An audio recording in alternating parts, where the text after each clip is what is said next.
La mañana de Juan Domingo. Ahora vamos a escuchar, los invito, porque es muy interesante. Ricardo Aroskin es un economista, pero además es un gran analista, sociólogo político, aunque no sea sociólogo y no sea político. Y me parece muy valioso lo que aportó esta semana.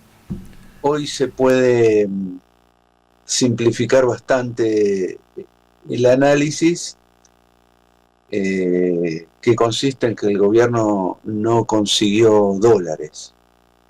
No los consigue, ni de afuera, ni de ningún lado. Apeló, por supuesto, a hacerle vender dólares a los sectores medios y a los empresarios pymes, hacerle vender a la fuerza, ¿no? Para evitar la asfixia, tienen que estar vendiendo, pero la verdad que no consiguió la masa que necesitaba, ¿no? Que tenía que ver con esta cosa de empezar un proceso de dolarización. Ese proceso no empezó. Lo que el gobierno está haciendo es evitando que el Banco Central imprima billetes, y para eso le está pasando a la Tesorería de la Nación deudas. O sea, lo que está emitiendo el Estado no es exactamente billetes, sino deudas, que en algún momento hay que pagar de alguna forma. Pero da la impresión que no tiene mucha nafta económica en el tanque. El propio Broda dice: todos los motores del crecimiento están sin nafta. Y la verdad que se viene un segundo semestre con un rebote de la inflación ya en junio, y con presiones devaluatorias muy grandes. Algunos dicen que se están peleando entre Sturzenegger y Caputo sobre quién va a ser el padre de la devaluación o quién no lo va a hacer. Si ocurre eso, si ocurre una devaluación, es bastante esperable. Se estima una devaluación del 30% más o menos. Es esperable que eso tenga enseguida un correlato en precios, sobre una situación económica y social ya muy angustiante, muy apretada. Ya no entra mucho más deterioro. Hay algunos indicios en algunos estudios más cualitativos de que empieza a haber un desgaste en la figura de Milei. Mentiras de Milei son infinitas. Milei está basado en que tengamos la memoria de una gallina. Se sostiene por eso. La cantidad de mentiras económicas que yo les puedo contar son infinitas. Que voy a dolarizar, que voy a cerrar el Banco Central, que el dinero argentino es una porquería, etcétera. Pero infinitas mentiras. Existe porque nadie le dice: perdón, vos dijiste esto. No, existe por eso. Y existe, lo tenemos que decir mucho más sociológicamente y políticamente, porque hay una élite argentina que lo sostiene. Existe por eso. Digo, los radicales, estos infelices que van a votar esto diciendo que tienen el corazón no sé cómo. La verdad que ellos están arrodillados delante del poder, enfrente del poder económico. La ley laboral que están proponiendo los radicales es del poder económico. Lo corren por derecha a Milei en algunos aspectos. Después de la represión de hace 2 semanas y después de lo que pasó en esos 2 o 3 días posteriores al tratamiento de la ley en el Senado, la verdad que yo esperaba del espectro político popular, progresista, derechos humanos, etcétera, etcétera, algunas respuestas más claras. Porque ahí hay varias cosas que son inaceptables desde el punto de vista democrático. Primero, una denuncia insólita aparentemente desde el Poder Ejecutivo. Hay una oficina irregular ahí emitiendo comunicados que dice que ha habido un intento de golpe de Estado. ¿Qué es eso? Digamos, de vuelta pienso en algunas cosas que dice Rocco. Los nazis inventaron que al Reichstag lo quemó un comunista. Esto es bastante parecido. Una locura, te sacan que hubo intento de golpe de Estado. No se hace nada frente a eso. No hay un pedido muy fuerte de qué está hablando, de qué están hablando, qué están diciendo. Segundo, va a prefectura y le tira en la cara a diputados de la nación, lo rocía con gas, filmado, etcétera. No hace falta. No hay un pedido de renuncia de alguien de prefectura y eventualmente de la ministra de Seguridad. No hay ningún. Digo, yo me acuerdo en la época de Cristina, los políticos del grupo A que la asediaban y la hostigaban estaban cada 3 días en tribunales presentando denuncias todo el tiempo. Claro. No hay alguien que diga, quiero que el fiscal Stornelli dé cuenta de por qué le metió a 33 personas una cantidad completamente arbitraria de cargos. ¿Eso qué tiene que ver con la democracia? No hay ahí un escándalo para hacer en relación a este comportamiento insólito de bartolear cargos que ha hecho Stornelli. No hay nada para decir sobre eso. La quema del auto de Cadena 3, ¿por qué no se investiga eso? ¿Quién tiene que investigar? Lo digo esto porque lo dije el otro día en el programa del cohete a la luna, y Horacio Berbisky me decía, bueno, ojo con no trosquearla, me decía. Pero esto me parece que no tiene nada que ver con trosquear, esto es libertades democráticas. Esto es un tema de libertades democráticas.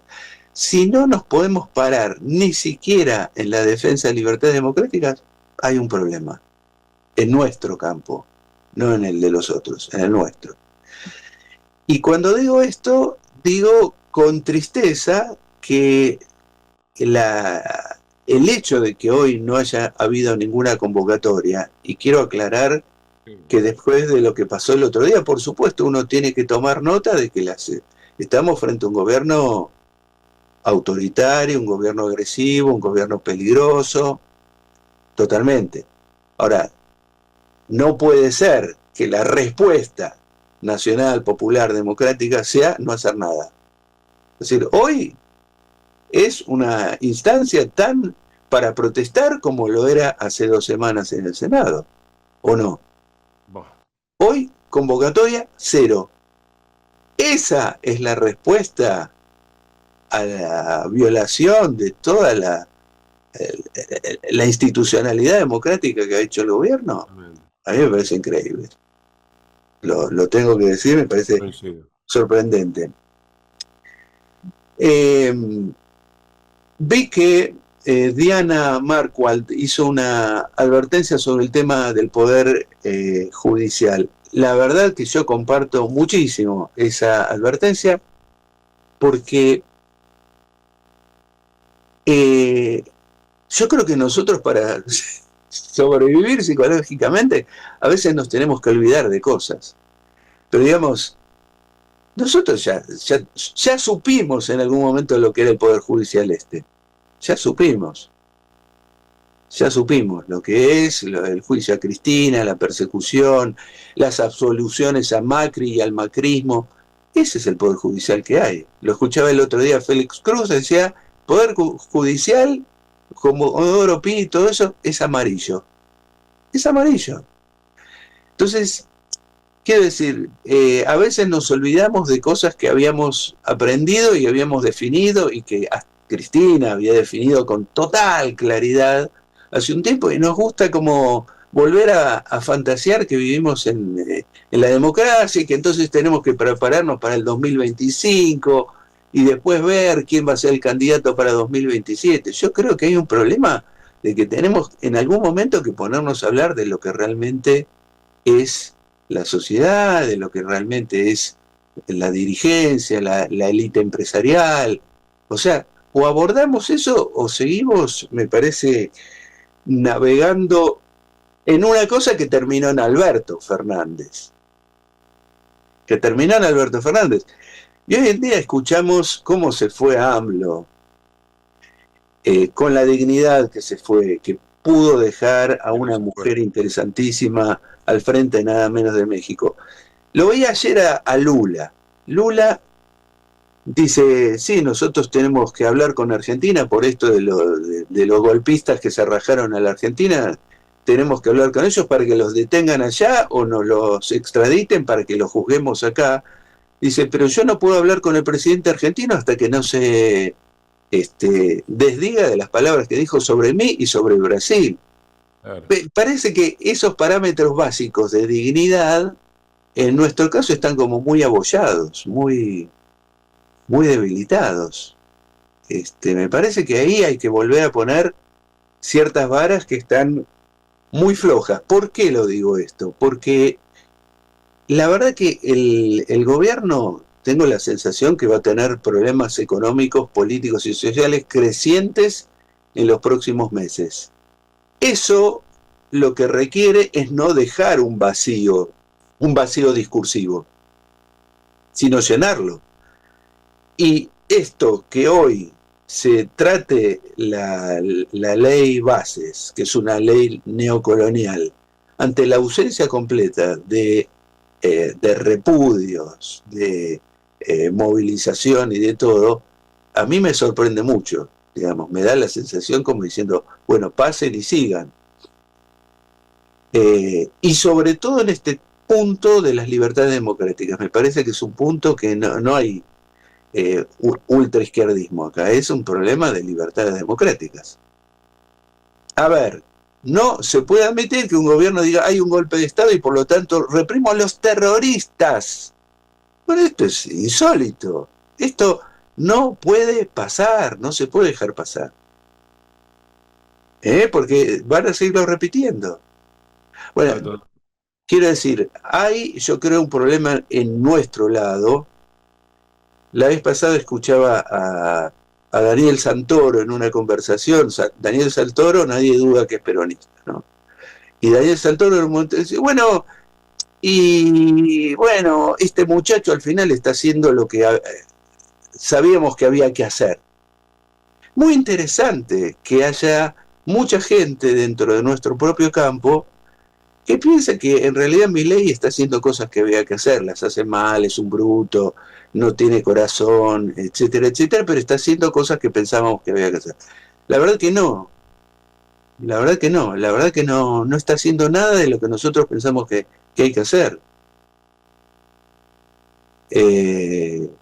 Creo que si no se funda una convicción nacional y popular muy clara, muy tajante, muy terminante, muy opuesta a toda esta locura, a toda esta chifladura, toda esta cosa del tipo que se hace condecorar en Austria o en República Checa por un tipo que ni siquiera está en la fundación que dice que representa, y eso se lo dice al mundo y le cuenta al mundo. Bueno, la verdad que puede ser que el mundo le crea o que una parte de la población argentina le crea. Nosotros no le creemos. Y no hay que confundirse en relación a eso. Digamos, me parece que ahí hay que delimitar posiciones claras, sostenerlas también con el cuerpo. Me parece que los vacíos de declaraciones están mal. Me parece que en ese sentido se vive y se siente la no conducción política.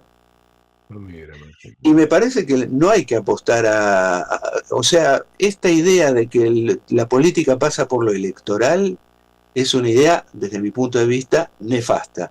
Totalmente. Nefasta. Porque para eso falta como 1 año y medio y mientras tanto, ¿qué pasa con el pueblo argentino? O sea, hay un tema de que hay que hacer política ahora y me parece que hay un vacío, hay una falta de iniciativa, de idea, de creatividad. Creo que hay que escuchar, hay que dialogar con todo el mundo, hay que abrir las cabezas, todo eso es así, pero desde una actitud muy activa, no esperando. Yo tengo la sensación que hay una parte de nuestra dirigencia que está como esperando a que se decanten las cosas. Y solas no se decantan, y si le damos tiempo, eso se transforma en algo cada vez peor. Hay alguna encuesta en estos días que se presentó que dice que los que más están viviendo con frustración esto que está pasando son los que están por debajo de los 35 años. Que no quiere decir que se transforman para nada en kirchneristas o en izquierdistas o en peronistas o en nacionales y populares o en democráticos o en nada. Ahora, si ese vacío, eso que empieza a pasar, no intervenís y no decís y no estás y no propones otra cosa y no mostrás otra cosa, me parece que ahí es donde se vuelve peligroso. Ahí es donde se vuelve peligroso. Entonces creo que hace falta mucha más acción política, hace falta mucha más claridad, más nitidez. Tenemos la suerte de que Milei es tan grosero y tan grotesco que es bastante fácil de delimitar ciertas posiciones en relación a esto. En relación al hambre, en relación a que hay que comprar alimentos, en relación a que son unos inútiles todo lo de capital humano. Ahí tenemos que pedir renuncias también. ¿Qué estamos esperando? ¿Qué tiene que hacer Petovelo para pedir que se vaya? ¿Qué tiene que hacer? Bueno, nada, son un conjunto de ideas que creo que se nos va a presentar en los próximos meses más posibilidades de acción política. Me parece que tenemos que salir de una especie de modorra de estar viendo a ver cuándo las cosas se deterioran, a ver cuándo es el momento oportuno para reaparecer en la vida política. Parece que ya es el momento.